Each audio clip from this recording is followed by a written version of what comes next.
Kajian Kitab.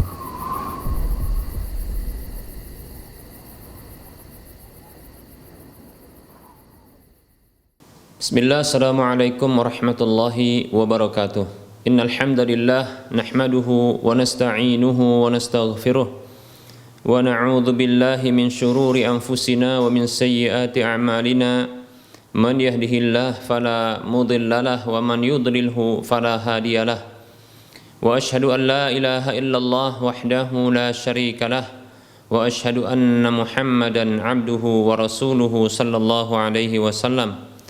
قال الله تبارك وتعالى يا أيها الذين آمنوا اتقوا الله حق تقاته ولا تموتن إلا وأنتم مسلمون يا أيها الناس اتقوا ربكم الذي خلقكم من نفس واحدة وخلق منها زوجها وبث منهما رجالا كثيرا ونساء واتقوا الله الذي تساءلون به والأرحام إن الله كان عليكم رقيبا يا أيها الذين آمنوا اتقوا الله وقولوا قولا سديدا يصلح لكم أعمالكم ويغفر لكم ذنوبكم ومن يطع الله ورسوله فقد فاز فوزا عظيما أما بعد فإن أصدق الحديث كتاب الله وخير الهدى هدى رسول الله صلى الله عليه وسلم وشر الأمور محدثاتها وكل محدثة بدعة وكل بدعة ضلالة wa kullu dhalalatin finnar. Para pemirsa Rosyad TV dan para pendengar radio Medan Mengaji, semoga Allah Subhanahu wa taala senantiasa memberikan kebaikannya, memberikan perlindungannya kepada kita di mana saja kita berada.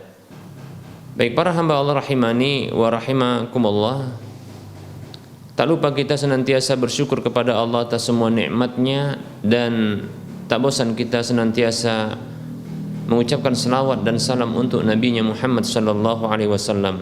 Kita akan lanjutkan pembahasan kitab Minhajul Muslim dalam bab yang kedua tentang adab, dan kita masih melanjutkan pembahasan tentang adab terhadap tetangga.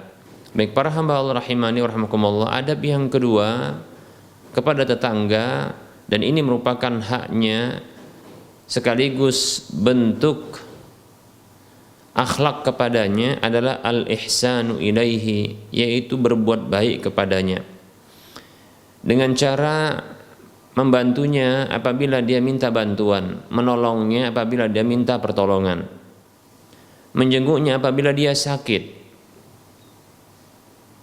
dan memberikan ucapan keselamatan tatkala dia mengalami kegembiraan, mengunjunginya dan membesarkan hatinya, bertakziah kepadanya apabila dia tertimpa musibah, memenuhi kebutuhannya apabila dia membutuhkannya, memulainya dengan salam tatkala bertemu dengannya, mengucapkan kata-kata yang lembut kepadanya, dan berlaku lemah lembut terhadap anak-anaknya, memberikan arahan dan bimbingan kepadanya terhadap apa saja yang akan menjadikan kebaikan bagi dunia dan akhiratnya, sekaligus memelihara dan menjaga hak-hak yang lainnya, memaafkan kesalahannya, tidak mencari-cari kesalahan dan kekurangannya, tidak menyempitkan jalan lewatnya. Demikian pula bangunan yang akan dia bangun di tanahnya, tidak menyakiti dengan gangguan-gangguan apa saja, baik itu suara, ucapan, atau kotoran-kotoran yang akan mengganggunya, baik itu ketika dia melewati atau di tempat tinggalnya. Semua ini merupakan bentuk kebaikan kepadanya yang diperintahkan oleh Allah Subhanahu wa taala dalam surah An-Nisa ayat 36 yang telah kita sampaikan pada pertemuan yang lalu. Allah berfirman dalam surah An-Nisa ayat 36, A'udzu billahi minasyaitonir rajim, wa'budullaha wa la tusyriku bihi syai'a wa bil walidaini ihsana wa bidzil qurba wal yatama wal masakini wal jari dzil qurba wal jaril junub. Allah Subhanahu wa taala berfirman, beribadahlah kepada Allah tanpa berbuat syirik kepadanya, dan berbuat baiklah kepada kedua orang tua. Demikian pula berbuat baiklah kepada karib kerabat, anak-anak yatim, orang-orang miskin, tetangga yang dekat maupun tetangga yang jauh. Baik para hamba Allah rahimani wa rahimakumullah. Dan Nabi kita juga sallallahu alaihi wasallam, beliau bersabda dalam hadis yang diriwayatkan oleh Imam Ad-Darimi, beliau sallallahu alaihi wasallam bersabda, "Man kana yu'minu billahi wal yaumil akhir falyuhsin ila jarihi." Siapa saja yang beriman kepada Allah dan hari akhir, maka hendaklah dia berbuat baik kepada tetangganya. Baik para hamba Allah rahimani wa rahimakumullah. Berikutnya merupakan adab yang baik terhadap tetangga, akhlak yang mulia terhadap tetangga adalah memuliakannya dengan memberikan hadiah dan hal-hal yang baik kepadanya. Seperti makanan yang diberikan kepadanya tatkala baru pulang dari kota lain. Yang memberikan hadiah, berbagi hadiah, berbagi makanan ketika memasak makanan, dan seterusnya. Dalam sebuah hadis Nabi Shallallahu Alaihi Wasallam bersabda, hadis yang dikeluarkan oleh Al Imam Bukhari dan Imam Muslim, Nabi kita Muhammad Shallallahu Alaihi Wasallam beliau bersabda, Ya nisa al muslimat, la tahqiranna jaratun li jaratiha, walau firsana syatin. Kata Nabi Shallallahu Alaihi Wasallam, yang artinya, wahai para wanita muslimah, janganlah ada seorang tetangga yang meremehkan tetangga yang lainnya, walaupun dengan masakan kaki kambing. Ya, baik para hamba Allah rahimani rahimakumullah, maksud dari hadis ini adalah ketika seorang tetangga memberikan hadiah kepada tetangga yang lainnya berupa makanan yang barangkali makanan ini makanan yang rendah dipandang oleh tetangga yang mendapatkan pemberian tersebut, maka janganlah dianggap rendah dan remeh hal seperti ini, karena bisa jadi tetangga yang memberikan tersebut dengan keikhlasan dan besar hatinya, bahkan bisa jadi itu makanan yang terbaik yang dimilikinya, dan apa yang diberikan itu merupakan pengorbanan yang besar darinya untuk tetangganya. Maka janganlah sampai diremehkan hal ini, direndahkan hal ini. Nah, seperti itu. Mungkin ada sebahagian orang tidak biasa mungkin makan makanan kampung, khas kampung, khas desa, makanan wong deso, orang kampung. Ternyata tetangga yang memasak makanan tersebut menganggap makanan itu adalah makanan istimewa baginya. Maka dengan besar hatinya dan keikhlasan serta dengan bentuk pengorbanannya, tetangga tersebut dia ingin berbagi dengan tetangga yang lainnya, karena dia menganggap ini makanan yang istimewa baginya, makanan yang paling nikmat baginya. Hanya saja mungkin dia lupa bahwasanya apa yang istimewa baginya, apa yang enak baginya atau nikmat baginya belum tentu nikmat dan enak bagi orang lain. Namun kita harus pahami, ini karakter seseorang. Dia mau berbagi, maka jangan direndahkan. Tetangga yang lain ketika mendapatkan makanan yang mungkin yaitu sangat istimewa bagi tetangga yang memberikan tersebut, maka jangan direndahkan. Yang barangkali dia pun tetangga yang mendapatkan hadiah tersebut tak selera sama sekali. Bahkan mohon maaf ya, ketika masuk ke mulutnya mungkin dia bisa jadi memuntahkannya. Tapi hendaknya dia tetap menerimanya, hendaknya dia tetap menerimanya tanpa ada peremeh dan perendahan terhadapnya. Ya, seperti itu. Diterima dengan senang hati. Demikian. Kalau dia tak sanggup untuk memakannya, kalau dia tak sanggup untuk mengkonsumsinya, maka berikan kepada yang lainnya dari anggota keluarga yang di rumahnya. Seperti itu. Atau kepada tetangga yang lainnya secara diam-diam agar tidak mubadzir contohnya.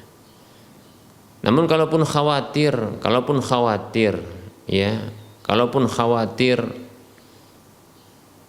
ini akan melukai tetangga yang memberikannya karena ketahuan barangkali tindakannya memberikan itu kepada tetangga lainnya, ya biarkan itu di rumahnya. Dan bila dia sanggup untuk sedikit merasainya, mencicipinya, mudah-mudahan itu akan merubah seleranya. Barangkali demikian. Karena tidak bisa dipungkiri bahwa ada sebahagian orang yang tidak menyukai satu makanan, namun akhirnya karena membiasakannya dia pun terbiasa memakannya. Ya, seperti itu. Baik para hamba Allah rahimani wa rahimakumullah. Nah, di sini Nabi kita Muhammad sallallahu alaihi wasallam melarang seseorang itu meremehkan kebaikan orang lain. Jangan meremehkan pemberian orang lain. Apalagi tetangga yang memberikan terkadang itu dengan kebesaran hatinya, dengan keikhlasan apa yang ada dalam dadanya. Demikian para hamba Allah rahimani wa rahimakumullah. Memang sulit untuk bisa memahami perasaan orang lain,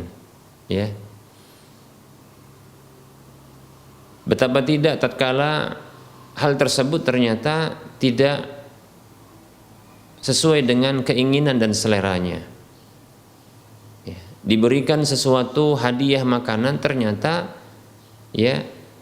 sesuatu tersebut sesuatu yang tidak istimewa baginya, tidak selera, sesuatu yang tidak diinginkan olehnya, demikian. Padahal oleh orang yang memberikan tersebut, itu atas dasar pengorbanannya, atas dasar kebesaran hatinya dan keikhlasannya, demikian. Sulit memang untuk memahami itu, tapi mudah-mudahan Allah memberikan taufik dan rahmatnya kepada kita untuk bisa memahami kebaikan orang lain. Memahami yang jelas apapun yang diberikan oleh orang lain kepada kita dan itu merupakan bentuk kebaikan insyaallah taala, maka jangan kita meremehkannya walaupun kita tak suka, walaupun kita tak selera, walaupun kita tak menginginkannya. Tapi pahamilah bahwasanya orang yang memberikan itu kepada kita itu atas dasar kebesaran hatinya, keikhlasannya dan pengorbanannya, bisa jadi pengorbanannya. Baik para hamba Allah rahimani wa rahimakumullah. Semoga Allah bisa memberikan taufik, semoga Allah memberikan taufik kepada kita agar kita bisa menghargai kebaikan orang lain. Demikian para hamba Allah rahimani wa rahimakumullah. Demikian pula ada sabda Nabi sallallahu alaihi wasallam kepada Abu Dzar Al-Ghifari radhiyallahu anhu, yang beliau menyatakan sallallahu alaihi wasallam, ya Aba Dzar, idza tabakhta maraqatan fa'aksir ma'aha wa ta'ahad jiranaka. Hadis ini hadis yang dikeluarkan oleh Imam Muslim dalam kitab sahihnya di nomor hadis 142. Kata Nabi sallallahu alaihi wasallam kepada Abu Dzar, yang sesungguhnya ini bukan hanya kepada Abu Dzar, tapi ini bimbingan dan arahan kepada umat Nabi sallallahu alaihi wasallam. Hanya saja ketika itu kasusnya kepada Abu Dzar. Rasulullah bersabda kepada Abu Dzar radhiyallahu an, "Ya Abu Dzar, wahai Abu Dzar, idza tabakhta maraqatan," ya kalau engkau itu memasak masakan yang ada kuahnya, fa'aksir ma'aha, maka perbanyak kuahnya, dibanyakin kuahnya. Ya tentunya jangan sekedar banyak kuah tapi hambar rasanya, ya, hambar rasanya. Nah ini menunjukkan bahwasanya memang sahabat-sahabat laki-laki Nabi itu bisa masak ya. Yang mudah-mudahan kita para laki-laki ya juga jago masak insya Allah ya. Belajar masak walaupun sesekali gosong gitu ya, tak enak ya. Lihat ya, salah seorang sahabat Nabi Abu Dzar ini ternyata jago masak ya.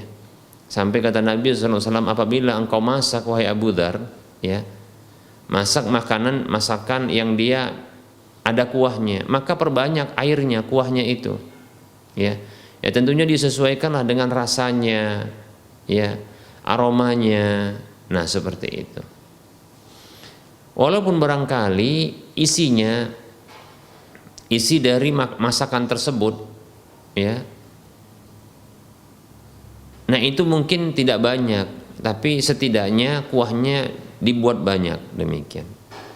Apa maksudnya? Nabi SAW mengatakan wa ta'ahad jiranaka, dan berbagilah kepada tetanggamu. Lihat ya, Masya Allah, bahasanya dengan wa ta'ahad, kenalilah ya, saling kenalilah tetanggamu, maksudnya adalah berbagi dengan tetangga, begitu ya. Kalau punya makanan enak, dibanyakkan kuahnya ya. Ini tidak mesti harus yang berkuah, bisa juga masakan-masakan yang lainnya ya. Di zaman Nabi SAW makanan yang enak itu rata-rata itu ada kuahnya, demikian ya. Maka perbanyak kuahnya supaya nanti bisa bagi-bagi ke tetangga. Nah demikian. Kalau sekarang mungkin tidak demikian, banyak juga makanan-makanan, masakan-masakan yang diolah ya di dapur sendiri itu tidak berkuah dan tentunya enak-enak, demikian. Jadi bukan hanya masakan yang berkuah ya, demikian. Seperti itu. Lebih-lebih apabila masakan tersebut itu aromanya kemana-mana ya, tetangga sampai mencium aromanya saja nelan ludah, bahkan sampai mungkin meneteskan air liurnya. Masya Allah, sedih sekali ya. Hanya cuma dapat ya aromanya doang ya. Nah ini menyiksa tetangga, walaupun sesungguhnya bukan penyiksaan yang haram ya. Ya barangkali juga bukan hanya penyiksaan ya, tidak tepat untuk dikatakan penyiksaan, namun bisa juga dikatakan berbagi nikmat cuma dengan aroma saja. Baik, hanya saja kan ada anjuran Nabi SAW untuk berbagi makanan ya. Ini adab yang baik ya, ini akhlak yang baik ya. Juga semoga Allah Subhanahu wa taala memberikan taufik kepada kita agar bisa mudah berbagi makanan kepada tetangga, demikian ya. Baik para hamba Allah rahimani wa rahimakumullah. Nah, ini adab yang baik yang mestinya kita miliki wahai para hamba Allah rahimani wa rahimakumullah. Berikutnya ada juga sabda Nabi SAW kepada Aisyah radhiyallahu anha, tatkala Aisyah radhiyallahu anha mengatakan kepada Nabi, bertanya kepada Nabi SAW, inna li jaraini fa ila ayyihima uhdi atau ahdi. Kata Aisyah radhiyallahu anha, sesungguhnya aku punya dua tetangga. Kalau tidak salah satu dari tetangga Aisyah radhiyallahu anha adalah madunya yang lainnya ya, yaitu Saudah ya. Itu tetangga Aisyah radhiyallahu anha yang memang didekatkan kepada Nabi sallallahu alaihi wasallam oleh Nabi sallallahu alaihi wasallam ya kepada Aisyah. Saudah yaitu istri Nabi yang paling tua usianya, didekatkan dengan yang paling muda agar tidak mudah cemburu dan panas-panasan karena kecemburuan ya. Baik para hamba Allah rahimani warahmatullah. Jadi di zaman Nabi dulu ya kehidupan poligami ini pun dekat-dekat rumahnya. Ya. Hanya saja di antara strategi Nabi sallallahu alaihi wasallam adalah mendekatkan yang ya madu yang paling tua usianya dengan yang paling muda usianya, demikian. Baik para hamba Allah rahimani warahmatullah. Ini Aisyah radhiyallahu anha bertanya kepada Rasulullah SAW, sesungguhnya aku punya dua tetangga. Kepada siapakah dari keduanya aku harus berikan hadiah? Maksudnya siapakah yang harus diutamakan? Siapakah yang harus ya didahulukan untuk diberikan ketika tidak bisa mampu berbagi makanan kepada atau hadiah kepada keseluruhannya? Maka Nabi SAW bersabda, qala sallallahu alaihi wasallam, Nabi SAW bersabda, ila aqrabihima minki baban, ya, yaitu berbagi hadiah kepada tetanggamu yang paling dekat pintunya darimu, demikian. Begitu kata Nabi sallallahu alaihi wasallam, ya.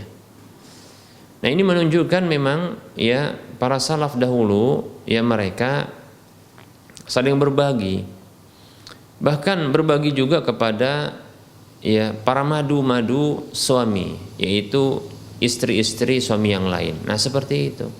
Ya. Ya bukan gontok-gontokan, ya. Cemburu boleh cemburu, ya. Cemburu itu tanda cinta. Namun luar biasa mereka bisa berbagi kebaikan karena ingin pahala, demikian. Supaya dapat ridha Allah tabaraka wa taala, demikian, ya. Cemburu, apalagi nih Aisyah radhiyallahu anha yang paling muda. Biasa kalau muda cemburunya lebih besar, ya. Apalagi tahu bahwasanya ia paling dicinta oleh Nabi Shallallahu alaihi wasallam. Apalagi ternyata dia pun sangat cinta kepada Nabi Shallallahu alaihi wasallam, maka cemburunya sangat besar. Namun kecemburuan tersebut tidaklah menghalanginya untuk meraih pahala Allah Subhanahu wa taala dengan berbuat baik kepada istri-istri dari suaminya. Ya, sedikit bahas tentang poligami, semoga ada yang bisa ridho dengar ya penjelasan ini. Baik para hamba Allah rahimani wa rahimakumullah. Ya. Jadi ini sabda Nabi untuk berbuat baik kepada tetangga. Nah, ketika tetangganya adalah istri dari suaminya, nama lainnya madunya, ya, maka berbagi, tetap berbagi, ya, demikian. Bahkan ini merupakan bentuk apa? Fastabiqul khairat, pelaksanaan dan realisasi, ya, firman Allah Subhanahu wa taala, berlomba-lombalah kalian, ya, di dalam kebaikan. Seperti itu. Di mana ya dengan banyak melakukan kebaikan maka ini akan menjadi terdepan. Nah, seperti itu. Jadi berlomba-lomba dalam kebaikan untuk mendapatkan ridho Allah Subhanahu wa taala, walaupun objek kebaikan tersebut ternyata adalah ya orang yang selalu membuatnya cemburu. Demikian. Nah, seperti itu. Nah, itulah berlomba-lomba dalam kebaikan. Nah, seperti itu dia. Ingin mendapatkan ridho suami, begitu juga ingin mendapatkan ridho Allah Subhanahu wa taala. Baik para hamba Allah rahimani wa rahmakumullah.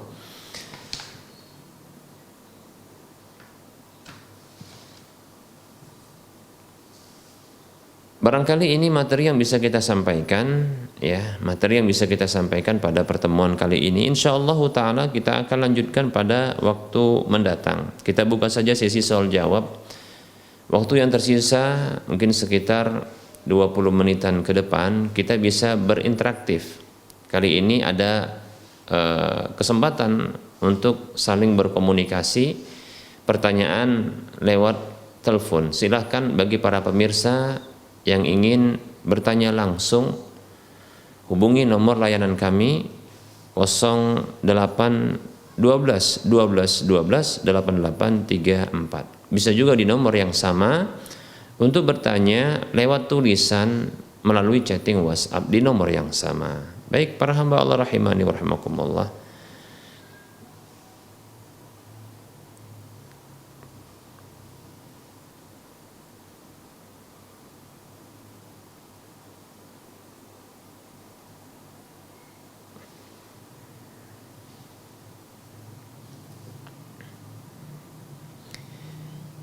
Ada pertanyaan. Assalamualaikum, semoga Ustadz selalu dalam keadaan sehat. Amin ya rabbal alamin. Bagaimana cara melapangkan hati orang yang sedang ditimpa sakit? Ketika ia dalam keadaan sakit, kadang ia seperti berputus asa, lemah hatinya, berpikir aneh-aneh, sehingga rasanya ia belum siap apabila ia harus meninggalkan suami dan anak-anak yang kecil. Afwan, barakallahu fiik.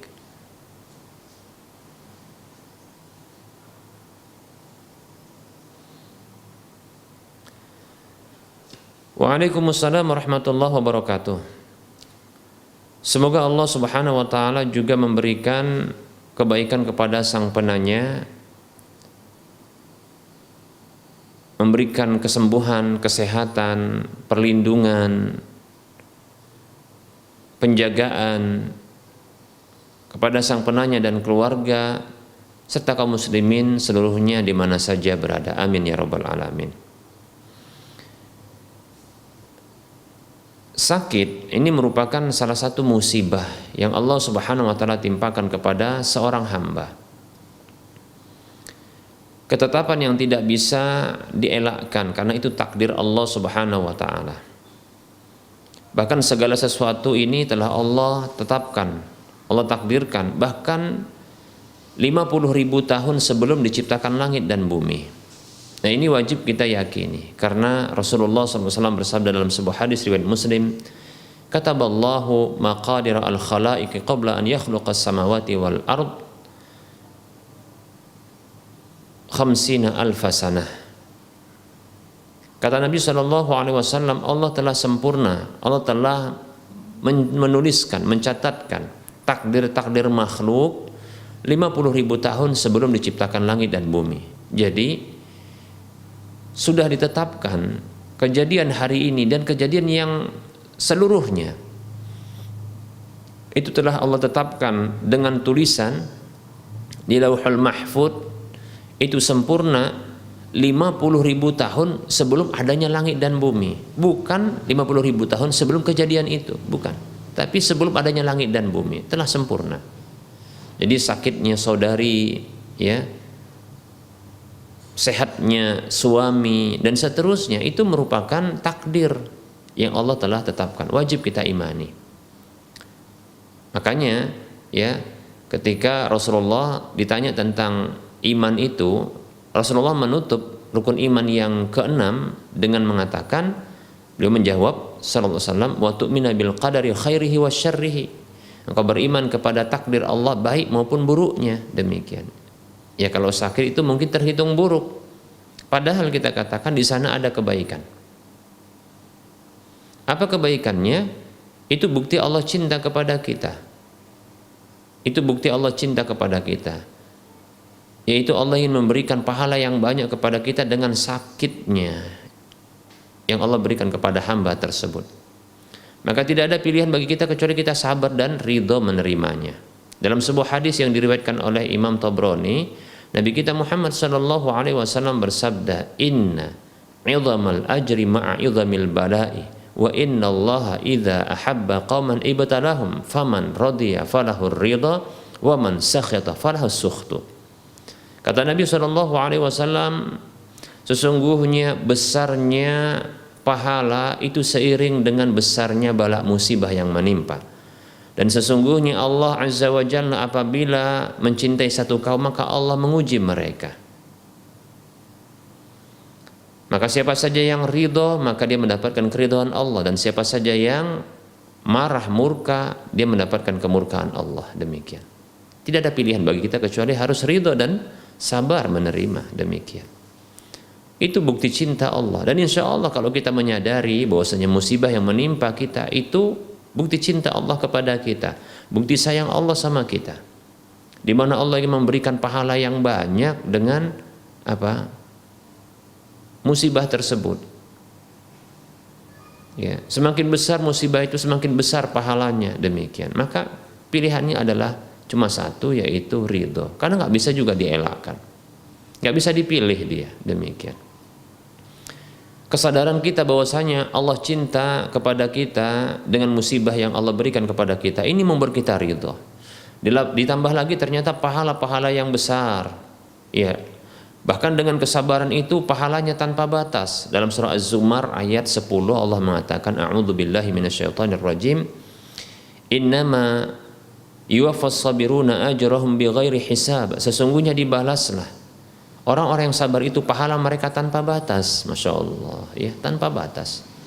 Lebih-lebih ternyata ya, musibah yang menimpa itu walaupun musibah yang sangat kecil seperti duri yang menusuk kulit kita yang bisa akan hilang sakitnya bila kita cabut durinya, itu ternyata bisa menghapuskan dosa dan meninggikan derajat. Dalam sebuah hadis yang diriwayatkan oleh Imam Muslim, Nabi kita Muhammad SAW bersabda, "Ma yusibul mu'mina min syaukatin fama fawqaha illa rafa'ahu Allahu biha darajatan aw hatta anhu biha khati'atan." Kata Nabi kita Muhammad SAW, tidaklah ada musibah yang menimpa seorang mukmin, orang yang beriman, baik itu duri yang menusuknya atau yang lebih dahsyat ketimbang itu, yang lebih tinggi ketimbang itu, ya, melainkan dengannya Allah Subhanahu wa taala meninggikan derajatnya atau dengannya Allah Subhanahu wa taala menghapuskan dosa-dosanya. Masya Allah. Kalau demikian, mari kita bersabar, mari kita ridho dengan ketetapan Allah, musibah yang menimpa kita. Semoga Allah menjadikan kita hamba-hambanya yang ridho, hamba-hamba yang sabar, ya, di dalam kehidupan ini. Amin ya rabbal alamin. Wafik barakallah. Nah, kalau seandainya memang khawatir, ya, seorang istri ketika dia mungkin meninggalkan suaminya dalam kondisi suaminya sendiri mengurusi anak-anak yang masih kecil. Nah, disinilah disyariatkannya poligami. Di sini akan tampak dia, ya, poligami itu sebagai solusi, ya, sebagai solusi. Di mana tatkala mungkin seorang istri yang sangat cinta dengan suami dan anak-anaknya yang kecil, ya, dia khawatirkan terbengkalainya pengasuhan anak yang kecil dan repotnya sang suami yang dicintainya, maka dia bisa, ya, bersama dengan wanita yang lainnya untuk bekerja sama, saling bantu-membantu dalam kebaikan ini. Nah, demikian. Nah, inilah di sini solusinya poligami. Maka minta kepada suami untuk menikah lagi, bahkan sebelum dia meninggal dunia, agar bisa, ya, membantu dirinya dan suaminya, ya, mengurusi anak-anaknya. Nah, seperti itu. Nah, ini tolong menolong di dalam kebaikan. Yang kata Allah Subhanahu wa taala, "A'udzubillahi minasyaitonir rajim wa ta'awanu 'alal birri wat taqwa."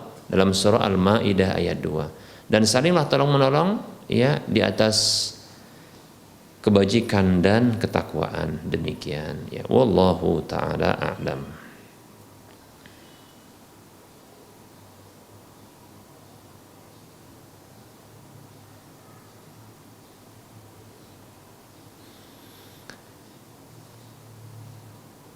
Ada pertanyaan, Assalamualaikum Ustadz, saya mau bertanya, saya bekerja di pemerintahan, bagaimana hukumnya mengambil buah yang untuk dimakan sendiri di tanah pemerintah Ustadz? Barakallahu fiik. Waalaikumsalam warahmatullahi wabarakatuh. Ya, tentunya satu harta, barang, atau apa saja yang berharga yang itu bukan milik kita, ketika kita hendak interaksikan kepada kita untuk kita miliki, kita konsumsi, maka kita harus meminta izin kepada pemiliknya. Pemiliknya itu bisa jadi adalah orang yang menanamnya, ya, seperti itu. Atau bisa jadi juga bukan pemilik, tapi dia wakil dari orang yang memilikinya. Demikian. Nah, tetap saja harus meminta izin dari, ya, wakil atau pemiliknya. Nah, seperti itu. Jangan sampai masuk kepada perut kita ini makanan-makanan yang tidak halal bagi kita. Ya, seperti itu. Tetap dimintakan izin. Kalau di pemerintahan, ya tentunya itu lahan pemerintahan kan milik rakyat. Dan pemerintahan itu ada penguasanya, ada eksekutifnya, ya minta izin kepadanya. Nah, seperti itu. Nah, apabila memang ditetapkan kebijakan secara menyeluruh bahwasanya ya itu boleh dan halal untuk dikonsumsi dan itu kebijakan yang resmi, maka silahkan. Tapi kalau tidak ada, maka kembali kepada asal, yaitu minta izin. Demikian ya, minta izin. Wallahu ta'ala a'lam. Barakallahu fiik wa fiik barakallah. Ya.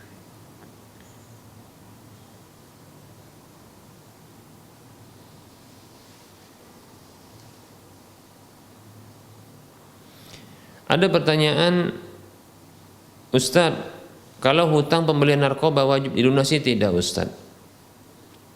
Hutang pembelian narkoba, maksudnya berhutang kepada orang untuk beli narkoba, ya, begitu ya. Bismillah. Kalau maksudnya adalah berhutang kepada orang lain untuk membeli narkoba, ya tentunya kalau narkobanya ini adalah barang haram, ya tidak layak untuk diberikan, tidak layak juga untuk dijual belikan, demikian. Karena ini ya diharamkan karena dari sisi dua hal. Yang pertama adalah pemerintah sendiri yang melarangnya, kemudian kedua dari sisi mudaratnya, bahayanya, demikian ya, seperti itu. Maka tidak boleh untuk dijual belikan. Ya. Innallaha idza harrama akla syai'in harrama samanahu. Hadis ini hadis yang dikeluarkan oleh Imam Ahmad dalam musnadnya. Sesungguhnya Allah Subhanahu wa taala apabila mengharamkan mengkonsumsi sesuatu, Allah haramkan ya jual belinya, demikian. Hasil jual belinya, tak boleh jual beli. Baik, katakanlah seperti ini, hutang. Ada seseorang yang ternyata dia berhutang kepada pihak lain. Hanya saja pihak lain ini tidak mengetahui, ya, tidak mengetahui atau tahu bahwasanya itu untuk digunakan beli narkoba. Nah, tentunya uang yang diberikan kepadanya untuk membeli narkoba ini adalah uang yang halal, kan begitu. Maka tentunya tetap wajib untuk membayar hutang tersebut, bukan karena narkobanya. Ya, bukan karena beli narkobanya, tapi dikarenakan dia berhutang dari orang dari hasil yang halal. Nah, itu wajib dibayar. Nah, begitu.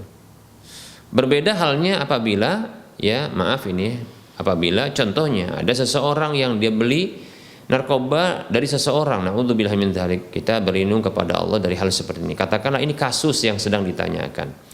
Kalau maksud dari pertanyaan ini adalah contoh beli narkoba dari seseorang, ya, dari seseorang yang dia jualan narkoba tapi dengan cara hutang, apakah wajib dibayar? Jawabannya nggak wajib dibayar.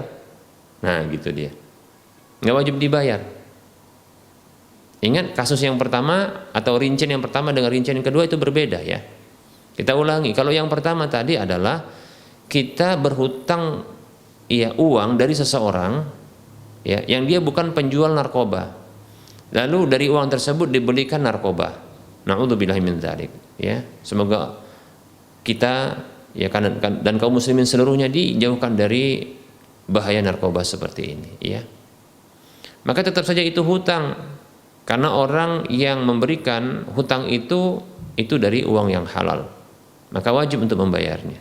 Ini kasus pertama atau rincian pertama. Rincian yang kedua adalah membeli narkoba dari penjualnya dengan cara hutang. Apakah wajib dibayar? Jawabannya tidak wajib dibayar. Loh, kenapa? Karena narkoba itu adalah barang terlarang, barang yang haram, diharamkan secara kesehatan, bahkan secara kebijakan pemerintah. Demikian pula dari sisi agama karena bahayanya. Ya, demikian. Maka ini barang yang diharamkan sesungguhnya tidak bermanfaat, tidak ada manfaatnya. maka berhutang barang yang tidak ada manfaatnya, maka tidak ada manfaat pula untuk dibayarkan. Nah, seperti itu. Ya, nah, seperti itu ya. Oleh karenanya dalam mazhab Syafi'i, ya, dalam mazhab Syafi'i tidak ada jaminan untuk membayar tanggungan kerusakan atas alat-alat musik yang dirusak. Alat musik yang haram, ya, alat musik itu haram, itu dirusak, maka tidak ada kewajiban untuk mengganti dan membayarnya. Nah, demikian, seperti itu. Kenapa? Karena ini barang yang haram untuk digunakan yang haram. Maka ketika dia rusak, itu tidak ada tanggungan untuk membayarnya. Nah, seperti itu. Sama seperti narkoba juga. Ya, tidak ada tanggungan untuk membayarnya. Karena dia barang yang haram. Demikian, seperti itu ya. Wallahu ta'ala alam.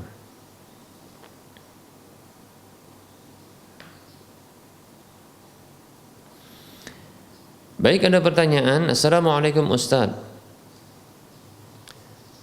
Saya emak-emak, Masya Allah ya, umur sudah 54, sudah menopause, dibolehkan apa tidak bila keluar rumah sekedar di halaman dan juga kadang ke pasar dekat rumah pakai jilbab, baju lengan tidak sampai pergelangan tangan, ya, bawahannya hanya sebatas mata kaki, di bawahnya sedikit. Syukran jazakumullahu khaira, Bu Mur, Ngawi, Jawa Timur. Masya Allah. Waalaikumsalam warahmatullahi wabarakatuh. Semoga Allah Subhanahu wa taala memberikan kebaikan dan kesehatan, perlindungan kepada Bu Mur di Jawa Timur, ya, Ngawi, ya. Begitu juga keluarga beliau dan seluruh kaum muslimin. Amin ya rabbal alamin.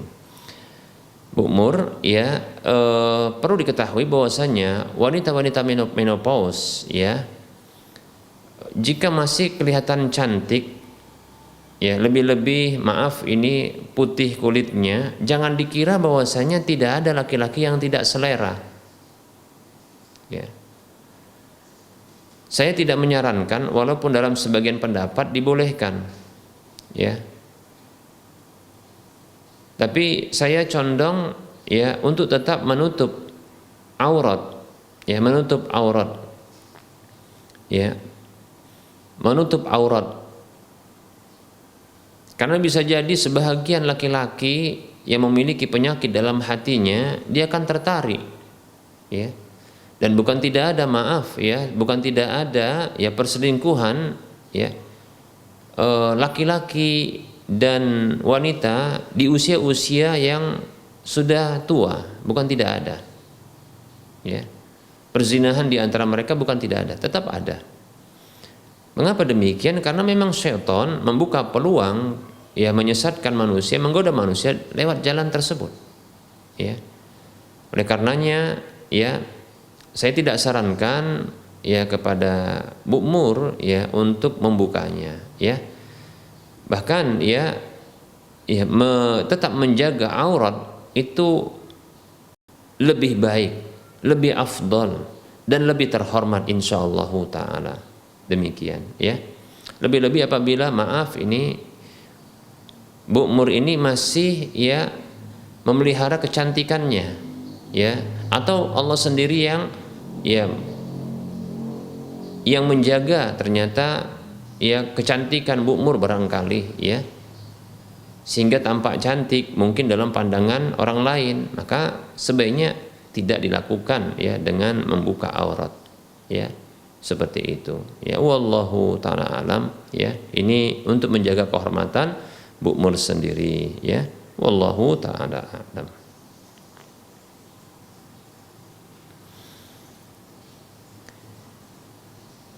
Baik, pertanyaan berikutnya. Assalamualaikum Ustadz, gimana cara menghadapi seorang suami yang gak mau memiliki keturunan karena sudah memiliki keturunan dari istri sebelumnya yang sudah wafat, sedangkan saya sendiri ingin memiliki keturunan sendiri, sedangkan saya mau minta cerai tapi suami gak mau, apa yang harus dilakukan?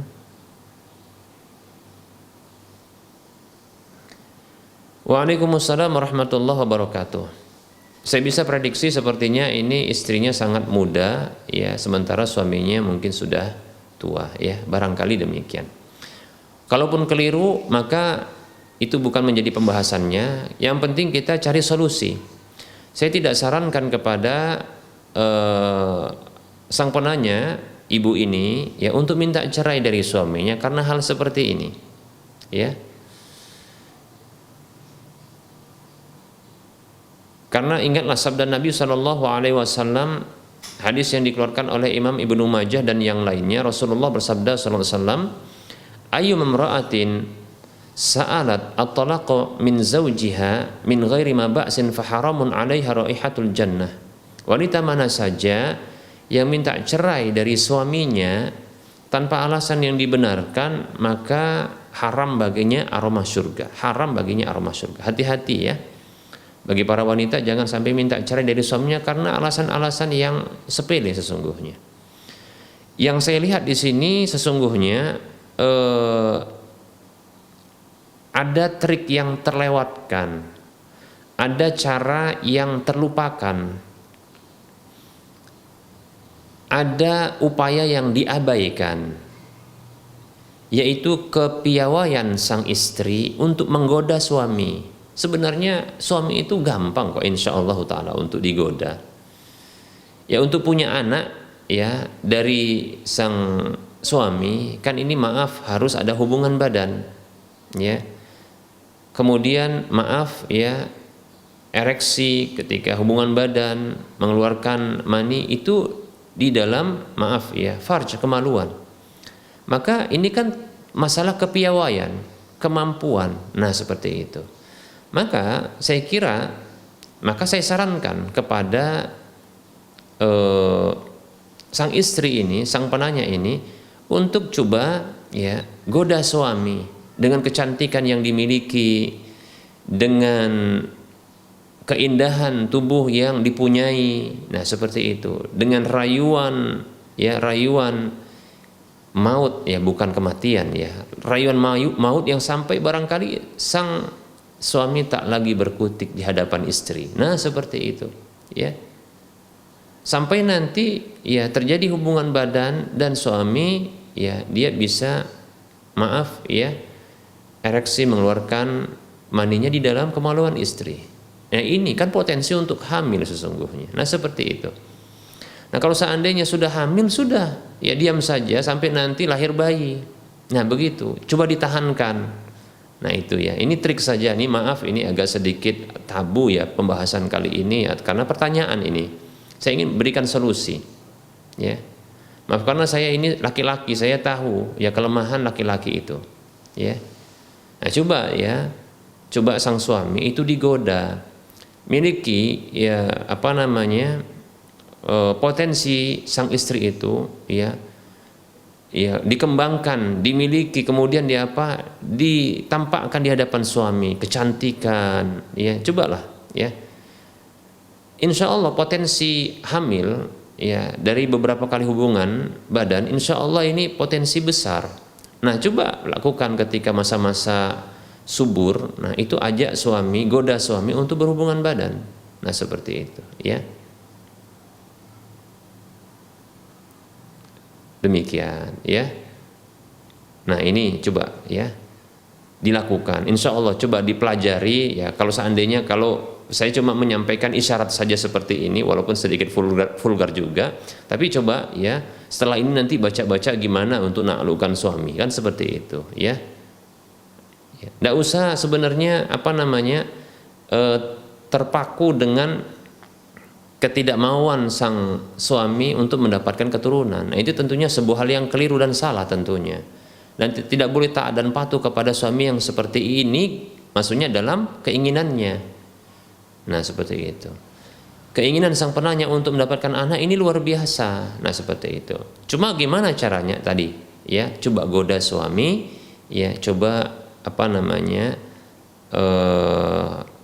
Bujuk suami, goda suami dengan kecantikan ya, seperti itu di masa-masa subur. Wallahu taala alam. Baik para hamba Allah rahimani wa rahimakumullah. Waktu sholat duhur untuk wilayah Medan dan sekitarnya hampir mendekat.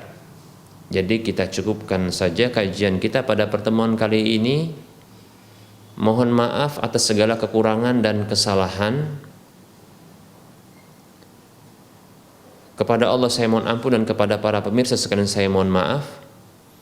Kebenaran itu datang dari Allah, maka ambillah. Kekurangan dan kekeliruan serta kesalahan itu datang dari saya pribadi dan bisikan syaitan, maka tinggalkan. Sebelum kita mengakhiri perjumpaan, seperti biasa kita akan memberikan anjuran-anjuran motivasi untuk menyalurkan sebahagian rezeki yang Allah telah berikan.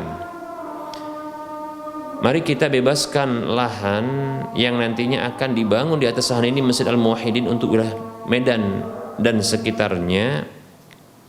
Kekurangan dana kita sekitar 3 sekian miliar rupiah. Miliki aset akhirat kita yang minimal pahalanya 700 kali lipatnya dan akan terus berterusan ya pahalanya walaupun kita telah tiada. Minimalnya 700 kali lipatnya. Silakan salurkan infak dan sedekah jariah Anda ke nomor rekening Bank Syariah Indonesia atau Bank Syariah Mandiri di nomor 7127488555 atas nama Yayasan Lajnah Dakwah Medan, kode bank 451, dan Anda bisa membaca info ini di layar kaca Anda. Semoga termotivasi dan semoga bermanfaat. Mohon maaf atas segala kesalahan. Kita ketemu lagi nanti di lain kesempatan insyaallah taala. Wassallallahu ala Muhammad wa ala alihi wa ashabihi ajma'in. Subhanakallahumma wa bihamdika asyhadu an la ilaha illa anta astaghfiruka wa atubu ilaika walhamdulillahi rabbil alamin. Wassalamualaikum warahmatullahi wabarakatuh.